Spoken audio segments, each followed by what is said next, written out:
Are you feeling snackish? Because I'm hungry for this episode of The Formation Lab. Oh, they get worse. They get worse. So, I don't know how you do What that can with I a say? straight face. I Um, don't do it with a straight face. I do it with a smiling face. right, as Lucy says, it's the Formation Lap, a Formula One podcast. Yeah, it's the Hungarian Grand Prix. The last one before the summer break. I was going to say something else, but it's gone, so it can't have been important. We're here. What we have got is some news since I think this landed just before the weekend. The fact that Formula One is going back to Malaysia. Yes. Weirdly for the Bahrain Grand Yes. Prix, which is So this news actually dropped while I was streaming Counter-Strike. So I was live on Twitch, funnily enough, and all of a sudden my chat start going, F1 in Malaysia, F1 in Malaysia. I'm like, what? What? I check it and I'm like, oh my gosh. yeah. So that was lucky that I happened to be online and streaming right when that happened. So thank you to everyone that had told me at the time. I It hadn't realised was how long it's been since Formula One had been there. To a point where I how long has it think been? a good chunk of the grid have never driven there. I have in my head like 20, 8 years. 2017, I think it was. That's like 9 years. Wow. Yeah, yeah, Jeremy. Yeah. So So Verstappen's who won there, and he who was has probably driven there? so We've Hamilton and Alonso will have driven there. Verstappen, obviously, because Perez, he was the last winner. Verstappen, Perez, Bottas. so Um, Hulkenberg. I would imagine some of the younger guys will have driven there Stroll, in F2 and 3. So possibly, yeah. I'd imagine at least half of them have. Yeah, Thanks. Sainz, Leclerc, I'm just thinking probably. F1. No, we'll do F1 only. F1 only. Yeah, Ocon, Ocon. yep. I think I think I said Stroll. I No, think it's I not I think Stroll. I read somewhere it might have been Piastri or Norris did an F1 test there. It's like an FP1 Stroll. session. I don't remember whether it was one of Mm, the McLaren drivers or not. Yeah, Stroll. interesting. So it's just Gasly under probably half. has. Oh, yeah. I'd imagine it's around half. Yeah, around half. How interesting. Because you have to think, right, so to put it this way, Antonelli is 19, 20, whatever. He'd have been 10 or 11 last time Formula One raced here. Wow. So he's definitely never driven here. Uh, Um, so Whew. Lindblad will be the same. What's he, 18? Oh yeah. So he'll have been Yeah, 9 or he's 10. So there's a quite a few young baby. drivers on the grid that will have never even done F2 or 3 here. So Yeah. it'll be interesting. I'm glad to see it back on the calendar. But we should actually talk about the race that we're here to talk about, the Hungarian Grand Prix. So as usual, for anybody who's new to us, we are going to follow along with the Formula One official highlights, or the official Formula One YouTube channel's race highlights. It's about 8 minutes long, usually. 8 minutes 14 this week. And then anytime we call out a timestamp, that's what we're referring to, so you're able to follow along and see the sort of incidents we're talking about. So, if you're ready, Lucy, I will hit play and we will see what's going on. So this was an interesting weekend before we even started because we had a McLaren on pole. I think it's the first one this season. Yes. With it was Hamilton alongside, if I remember correctly. And then we had 2 grid penalties before the race weekend even started. Or the actual race started in Hamilton and Antonelli.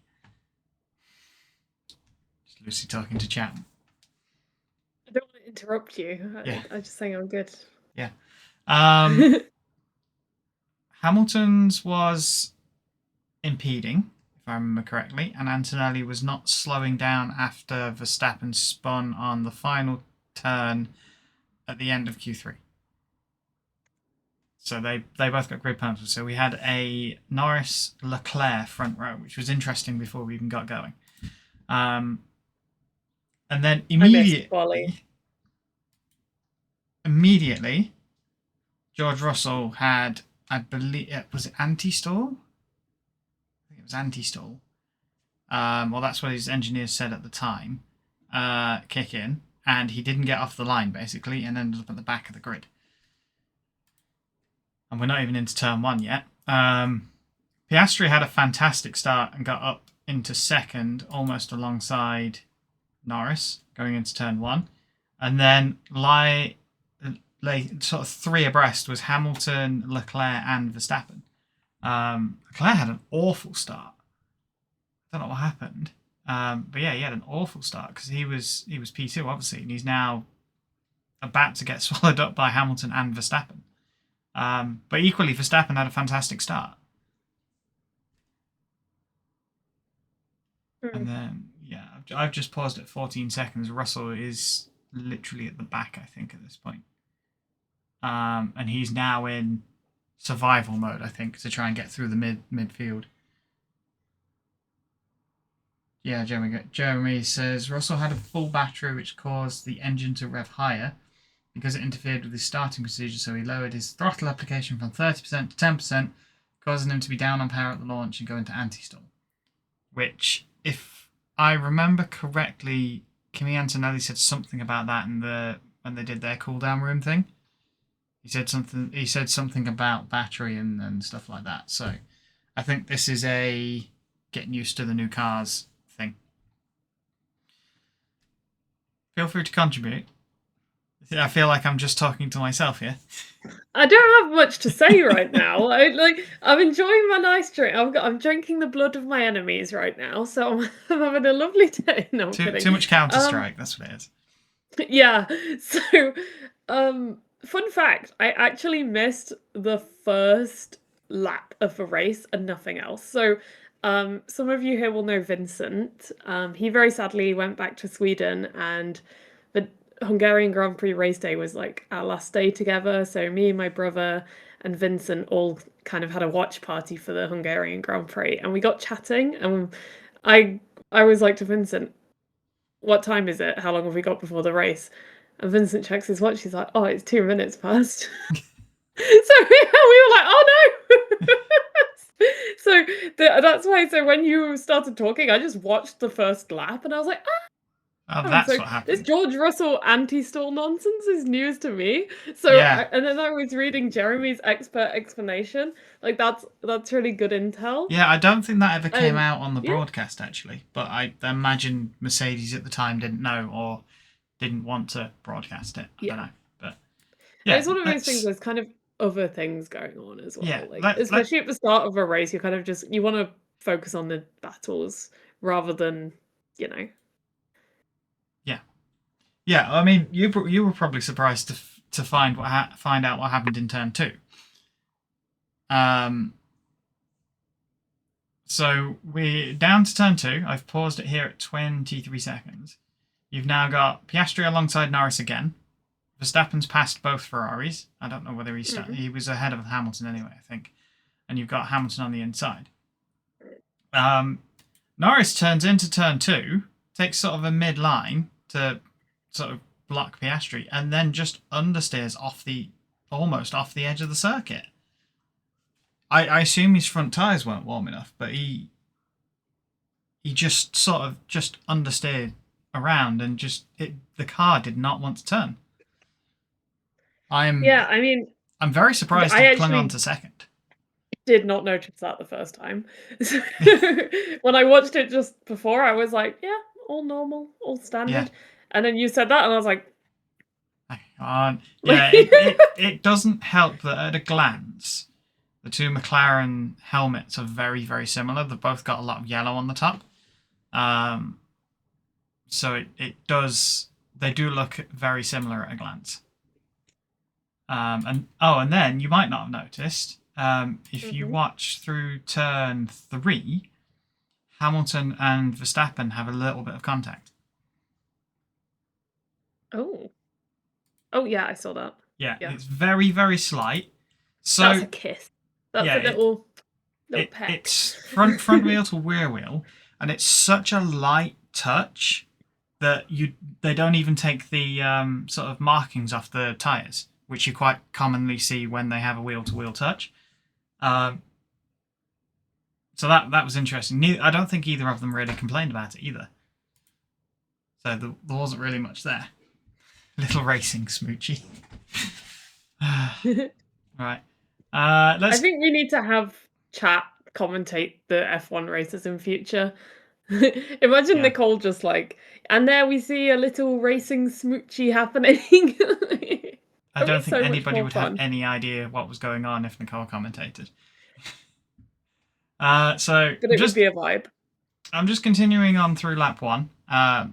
Everybody's sort of done their shuffling and sort of settled in, and the highlights are now giving us replays of the start. I don't think this will show anything different because there wasn't really much to see. You can see the two Ferraris and Verstappen going side by side. Yeah, Verstappen then comes out in the lead because I think he was on the inside of turn one. You got the two racing bulls fighting each other. Hadjar fighting with Antonelli. Oh, and you got Russell's on board. The car just sort of he launches, initially goes, and then the car seems to just die on him, and then he just gets swamped by everybody. He was lucky that nobody hit him, to be honest. Yeah. It's one of those things. The worst thing you can do is stall on the grid because everybody is bombing it off the line, and more often than not, somebody just gets ploughed into. Yeah, there's been some really nasty ones where that's happened before. Alonso just engaged Sainz. Was that off the start? Did I miss that? Or are we talking further on in the race? Wind it back. Yeah, it looks like Sainz and Alonso. Yeah, the camera cuts away, so I'm not sure. Oh, that's the chat commentating. Damn, Alonso, I'd be about to be married with that kind of engagement with Sainz. Yeah, see, this is why chat can't be trusted. Okay, lap 14 is where the highlights go at about 1:53, which is Hamilton's first stop, which is to be expected. He started on softs, and then he's gone on to straight onto hards, and then he seems to just pass everyone because he's on such fresh tyres. There wasn't a lot going on in this race, but there are a few moments that we've got to talk about.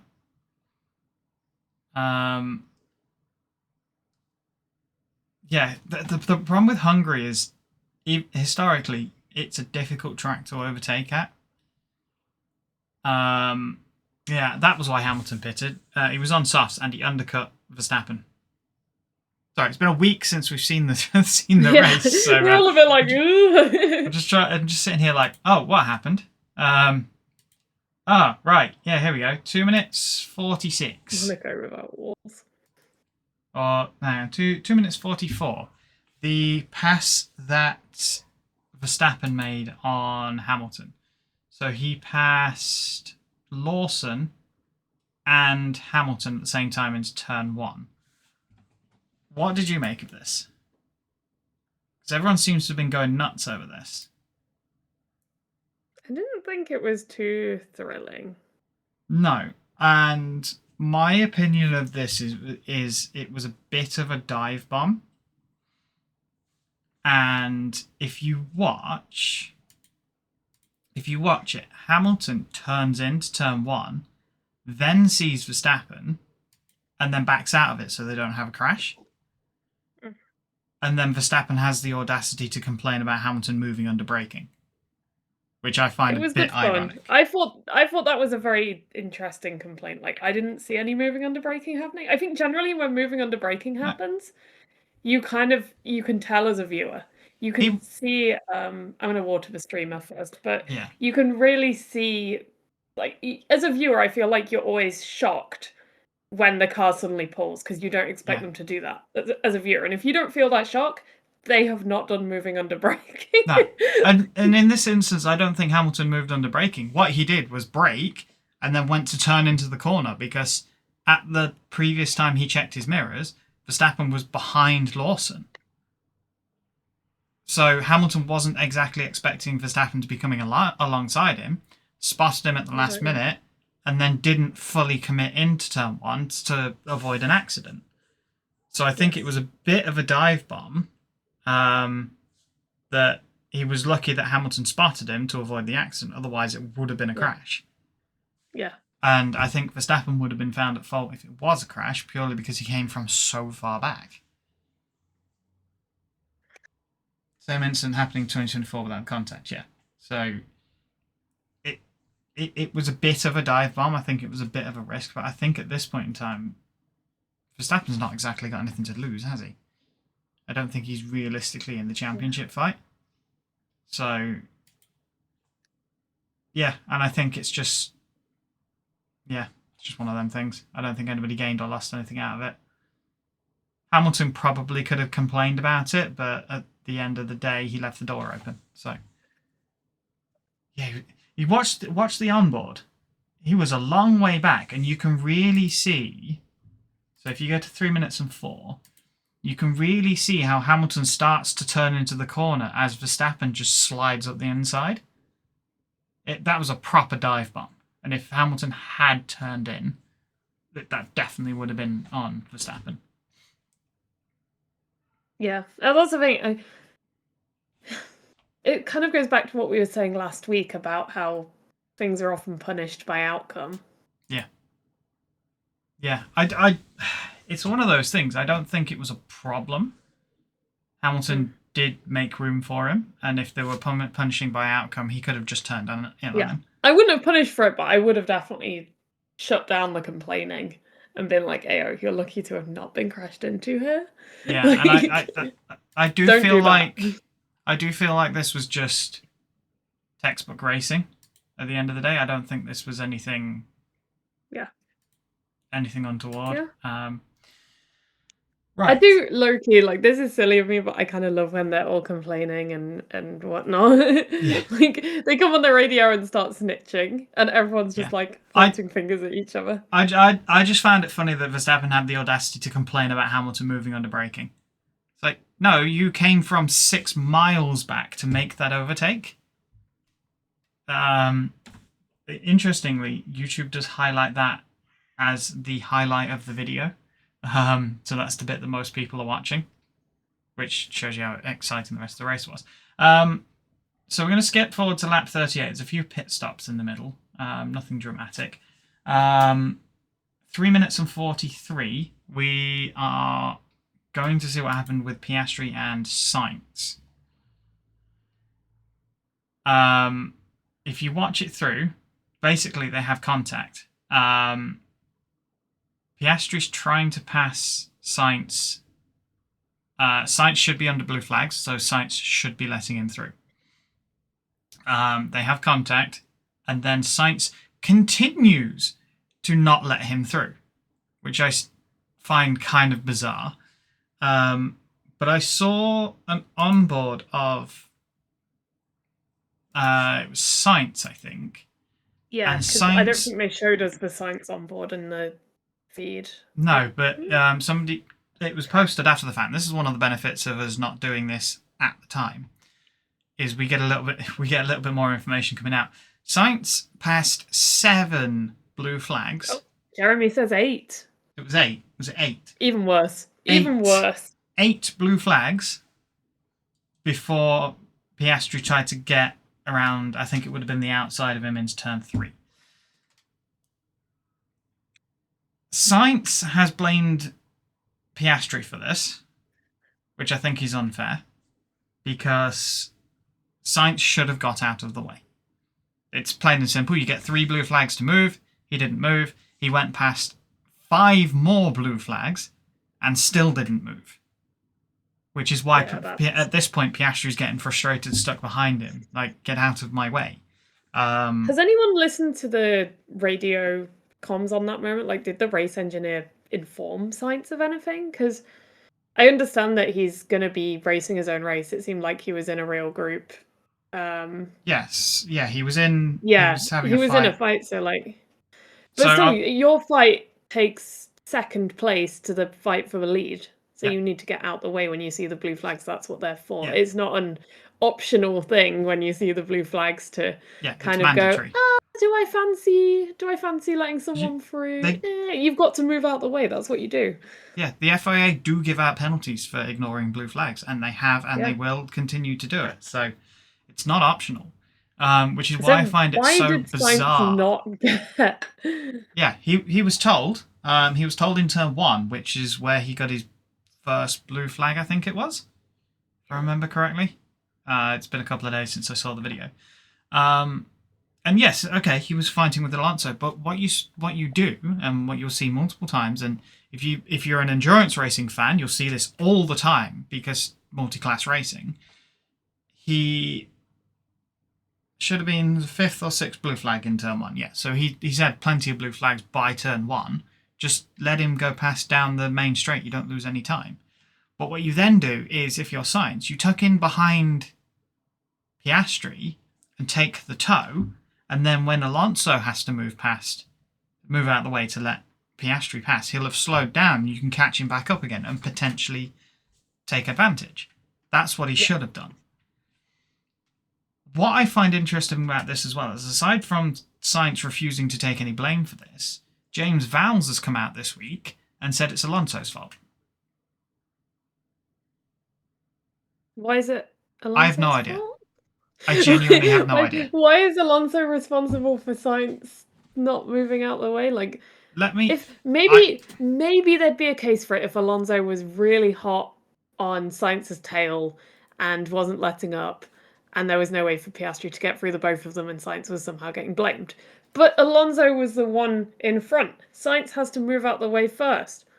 So I'm just looking. Oh my gosh. So I'm looking for his quote because I don't want to misquote him here. They have said that the onboard system didn't tell Sainz, or didn't give Sainz the blue flags, which is apparently why he didn't let him through straight away. But his team was obviously telling him he's got blue flags on the side of the track. Like, what happens if he comes across a yellow flag at the side of the track and isn't looking at his dash and that's not working? He's still expected to slow down. You've still got to use your eyes. It's like blindly following a sat nav. Yeah. So I'm just trying to find out what Vowles actually said, aside from blaming the FIA system. You know what? I will say I don't agree with James Vowles in this circumstance, but I absolutely respect the fact that he will ride with his drivers no matter what. Like, he 100% would not be saying this if it was the other way around and he was Piastri's team. But like, that is so funny. Like, go James Vowles, defend your man.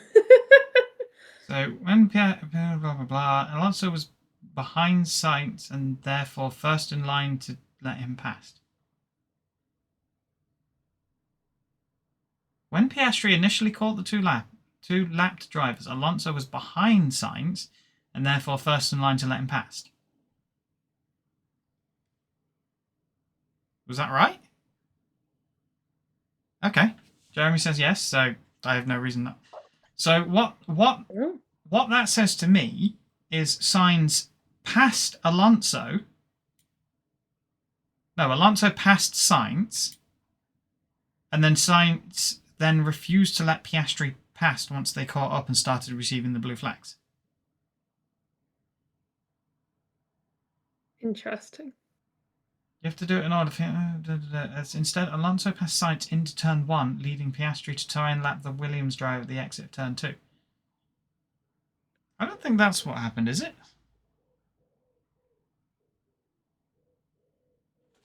Either way, you get blue flags, you let the leader through. It should not be this complicated, and we should not be having this conversation at all. So, yes. Yeah, the highlights. If a marshal is waving a flag at you, that flag takes priority over what is going on the track. Yeah, basically. It In doesn't every matter what flag it circumstance. is. Yeah. The only That exception flag is might what you be look at and you follow it. the only exception might be white flag, because that's just to look out for a slow car. But that still takes priority. If you're in the yeah, middle of a real racing moment, you still need to you've got to look stop, for a slow car on track. prioritize, look for that danger on the track. And it's still like it's not going to negatively affect the race that you're doing, but it needs to be the priority in your mind to be looking out for that thing. Yeah. Every flag. Yeah. Yeah. Look, either way, at the time of the collision, Sainz had been shown enough blue flags that he should have been letting Mac. Piastri through, regardless of what Alonso did, because that's you do the right thing, you avoid a penalty. If your opponent then doesn't do the right thing and passes you before letting Piastri through, then you can complain to the stewards, get him a penalty, and then you pass him on track or something. So, yeah, the blue flag started in turn 12. That's half a lap. Piastri was stuck behind these two. It shouldn't have been that long. And I think he got a broken wing for the fun of it as well. Which I think he then did they change it? No, they didn't. No, he comes in for a pit stop 2 laps later and doesn't change it. So whatever damage he might have had, it must have been pretty minimal. That was Norris coming in. Yeah, car looks okay. So yeah, in all of this kerfuffle, Norris ended up back ahead of Piastri as well. Between the pit stops and the contact and getting stuck behind the other two drivers. Although I did see something somewhere that said they looked at the lap times and Piastri would have ended up behind Norris anyway, based on lap times. Whatever McLaren have done to that car had a lot of speed this weekend, and with Norris at the wheel as well, he just seemed to find his form as well. Yes. So I was talking to Dan on the way home from work, maybe Monday night, I think it was. I think it was this weekend they brought the Macarena wing, right? Did they? I thought they had it last weekend as well. They definitely had it this weekend. Yeah, I feel like they didn't bring it for Spa. I think they just I think got it they this brought weekend. it and ended up not running it. I think that's what happened. Yeah, but clearly there's been some upgrade packages. Yeah, there was definitely some and upgrades. that's very visual. Yeah, I Yeah. don't think the wing was the only thing. Yeah, Jeremy says they ran it for testing at Spa. So, yeah, let's continue on. So we get to 4 minutes 53, and just to prove my point, Norris comes down the main straight on lap 46 to pass Antonelli for the lead. We got 14 laps to go at this point, and at this point, Norris just disappears into the distance. Although they battle side by side into turn 2 as well, and Norris just then checks out in the lead and just disappears down the road. I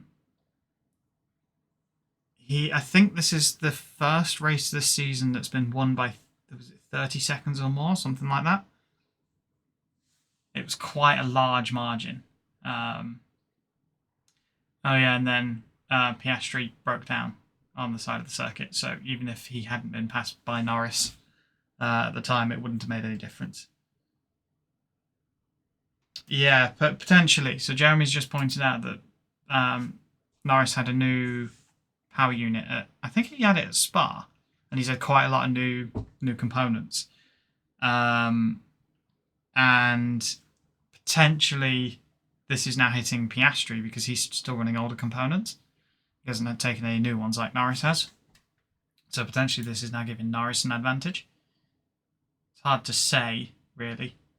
And at this point, we get a VSC 13 laps from the end. Yes. And everyone comes in for stops, which is not surprising. Cheap pit stop. If I remember correctly, Hamilton didn't? No, he did.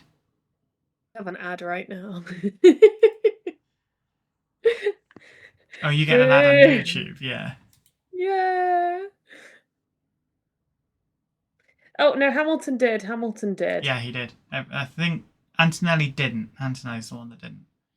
And then suffered for it with everybody out around him on softs. It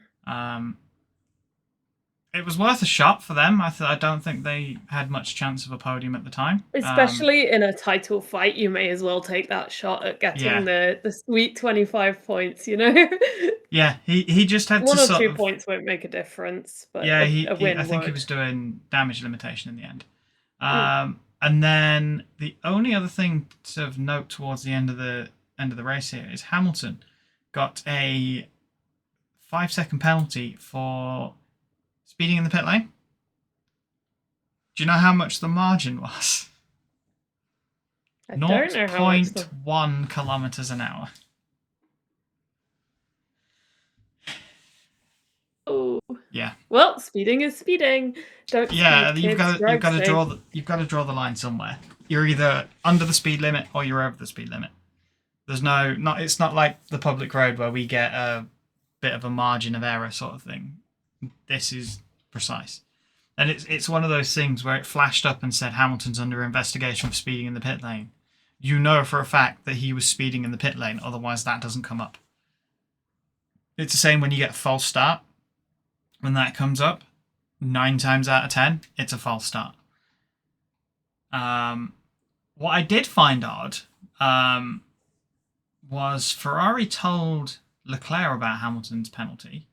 So he closed the gap and they ended up about 4 seconds apart at the line. But they didn't seem to tell Hamilton that. So he didn't keep his position. He lost a place to Leclerc, and I found that a little odd. Especially when Hamilton's the one in second place for the championship. So it was just an odd decision from Ferrari on that one. But yeah, it was good to see McLaren back on the podium. Or on the top step of the podium, I should say. This could be a real turning point in the season or a one-off, which kind of makes it exciting going through the whole summer break not knowing. Yeah, I was going to say, we're not going to know for 4 weeks. Well, 3 weeks now for us. And end of August, the next race. So, yeah. Norris, Verstappen, Antonelli were your top 3. Another unique podium this year. We have not had a copy podium this year at all. Every podium has been unique. No, I'm not sure how. I don't know how that tracks with other years. I don't think I've seen anybody talk about this before. But yeah, every podium's been different. Yeah, Jeremy pointing out 5th different winner in the last 5 races as well, which I think is quite interesting. Because the last two big regulation changes we had was 2014. Yeah, was it 2014 when all the new engines came in, and that's when Mercedes started winning. And then 2021, where Verstappen just started winning. And it was pretty much immediately out of the gate, both times. It was one team that just dominated. Whereas this time, we've had five different winners in the last 5 races. So it's clearly mixing it up a little bit. Yeah, which is a fan. You love to see it. Yeah, I'm here for it. We're halfway through the season, give or take, and we have no idea who's going to... Well, Antonelli's clearly the favourite to win the championship, but I think it's still open for anybody. If I bring up the standings quickly, we can find out, because I can't remember how everybody is at this point.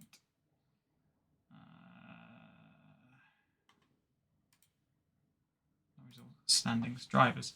So you got Antonelli on 219, Hamilton at 169, and Russell at 160. So there's only 9 points between them. Leclerc at 138, Norris at 128, Verstappen at 109, Piastri at 92, and Hadjar is at 68. So there's still, quick maths, 160 points between Hadjar and Antonelli, which, when you can score 25 for a win, is not massive.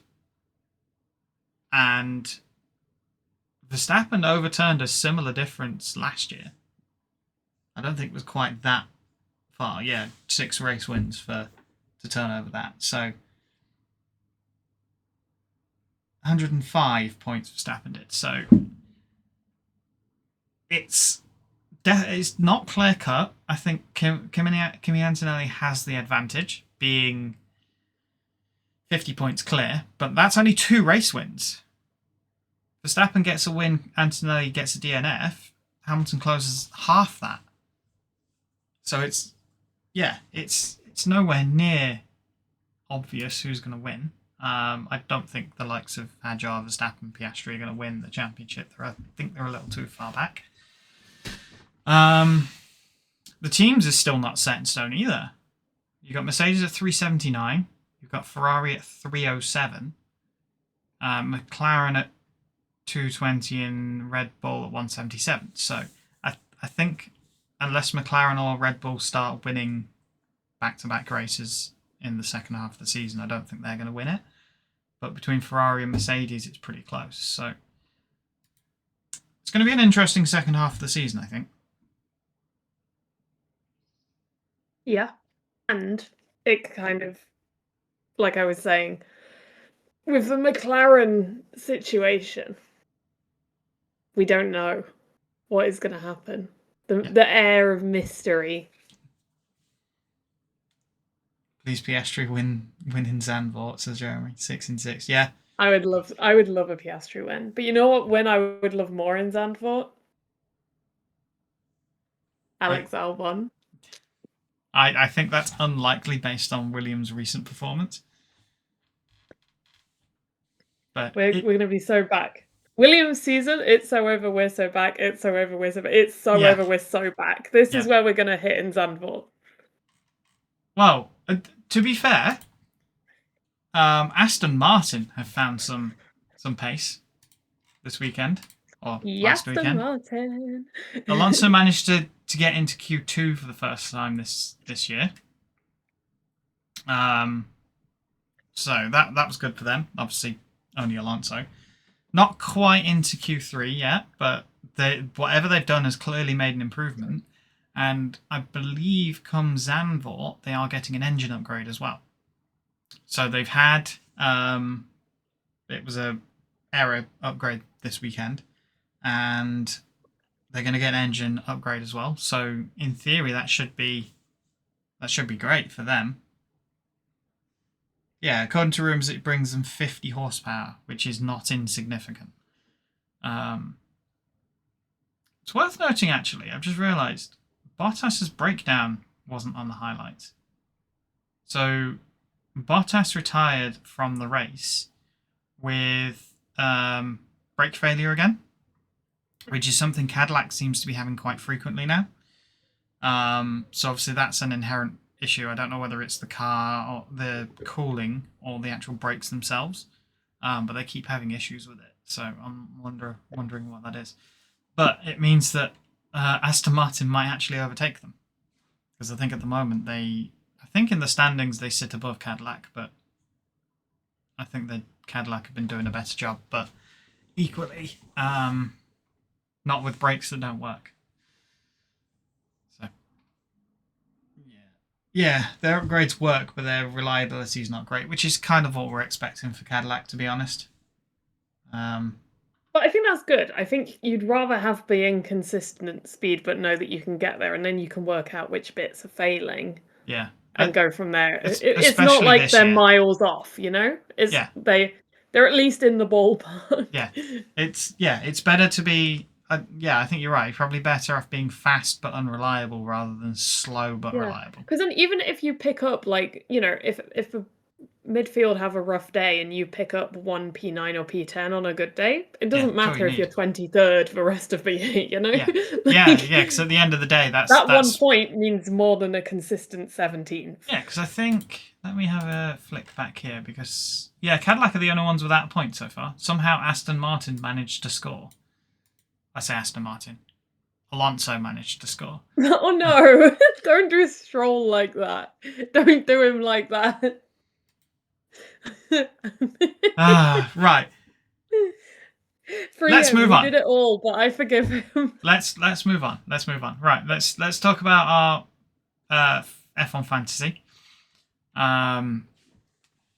We are going to look at just the Hungarian Grand Prix results first. So I somehow topped this weekend at 219. Nick was second, and Vartu Kul in third place. Lucy, you were 10th overall, 168, so not too bad. Dan improved his team. He's now 111. He scored, so he's definitely made strides there. Weirdly, we've only got 20 people here, so I think somebody left. 19 people, sorry, we used to have 20. Overall, it's all the same at the top. It's Nick in first, me in second, and Vartu Kul in third. I am now 4 points behind Nick.